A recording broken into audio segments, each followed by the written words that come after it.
السلام علیکم۔ امید ہے آپ سب خیریت سے ہوں گے۔ یہ واقعہ ہمیں لاہور سے آسماں نے بھیجا ہے۔ جو ان کے ساتھ پیش آیا انہی کی زبانی آپ کو سناتے ہیں۔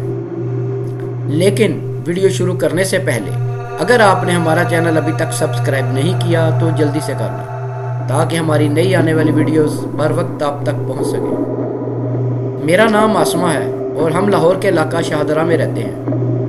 اس وقت ہم جس مکان میں رہتے ہیں اس سے پہلے ہم لوگ دوسرے مکان میں رہتے تھے۔ جب ہم لوگوں نے وہ مکان خریدا اور اس میں شفٹ ہوئے تو ابھی ہمیں 2 دن ہی ہوئے تھے کہ ہمیں وہاں کچھ عجیب و غریب چیزیں محسوس ہونا شروع ہو گئیں۔ کیونکہ اگر کوئی جگہ بھاری ہو یعنی کہیں کسی اندیکھی مخلوق کا بسیرا ہو تو مجھے اور میرے ابو کو فوراً پتہ چل جاتا ہے یا یہ مخلوق خود سے ہم پر اپنا ظاہر کر دیتی ہے۔ لیکن ابھی تک میرے اور میرے ابو کے علاوہ کسی اور کو اس کا احساس نہیں ہوا تھا۔ کبھی ہمیں محسوس ہوتا کہ ایک سفید دھوئیں کا بادل ایک جگہ سے دوسری جگہ موو کر رہا ہے تو کبھی احساس ہوتا کہ کوئی میرے ارد گرد چل پھر رہا ہے اور کسی کے چلنے کی دھمک بالکل صاف سنائی دیتی۔ پہلے میں اس کو اپنا وہم سمجھتی رہی، لیکن پھر گھر کے تمام افراد کے ساتھ یہ سب ہونے لگا۔ ہمارا گھر ڈبل سٹوری تھا۔ گراؤنڈ فلور پر ایسا کچھ نہیں تھا، جو بھی تھا اوپر والے پورشن میں تھا۔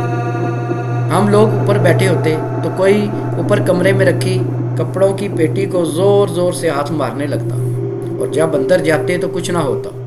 ہم اندر ہوتے تو کوئی باہر چھت پر رکھی چارپائیوں کو ایک جگہ سے دوسری جگہ گھسیٹنے لگتا اور جب ہم نیچے جاتے تو چھت پر کسی کے دوڑنے کی آوازیں آنے لگتی۔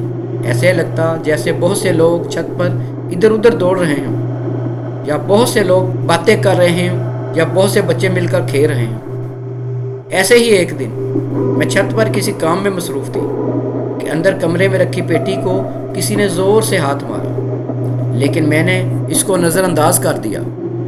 تھوڑی دیر بعد پھر کسی نے پیٹی کو زور سے ہاتھ مارا اور اس دفعہ پہلے سے زیادہ زوردار ہاتھ مارا گیا تھا۔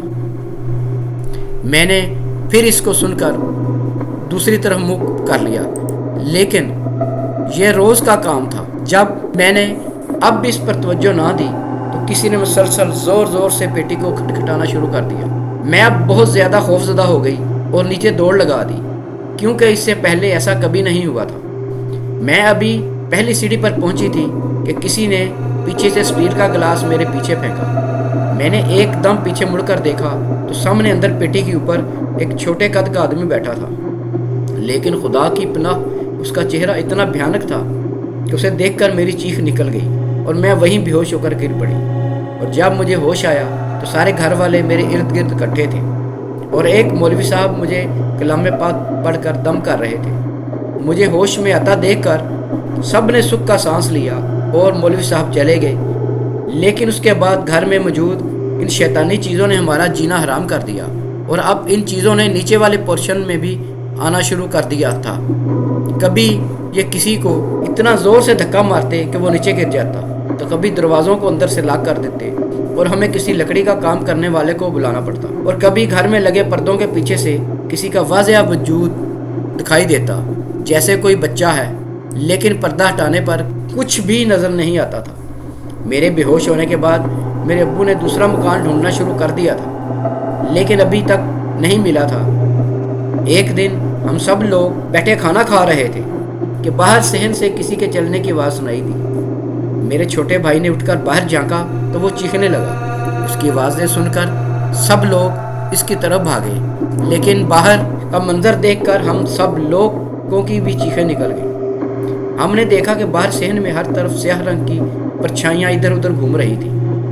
ہماری چیخیں سن کر محلے کے لوگ ہمارے گھر کی طرف بھاگے، لیکن جب ہم لوگوں نے دروازہ نہ کھولا تو انہوں نے ساتھ والے گھر سے ایک آدمی کو ہمارے گھر کی چھت پر بھیجا، جس نے نیچے آ کر باہر کا دروازہ کھولا اور محلے والے اندر آ گئے۔ تو میرے ابو نے انہیں سارا واقعہ سنایا تو ایک آدمی مولوی صاحب کو بلا لایا۔ انہوں نے گھر کو دیکھ کر ہمیں جواب دے دیا کہ یہ شیطانی چیزیں ان سے زیادہ طاقتور ہیں، اور ابو کو مشورہ دیا کہ ہم یہ گھر فوری طور پر چھوڑ دیں ورنہ کسی کی جان بھی جا سکتی ہے۔ تو ہم لوگ اپنے ایک رشتہ دار کے گھر چلے گئے اور جیسے ہی ہمیں مکان ملا ہم اس میں شفٹ ہو گئے، لیکن جو کچھ ہمارے ساتھ ہوا یا اس گھر میں ہوا اسے سوچ کر ہم آج بھی خوف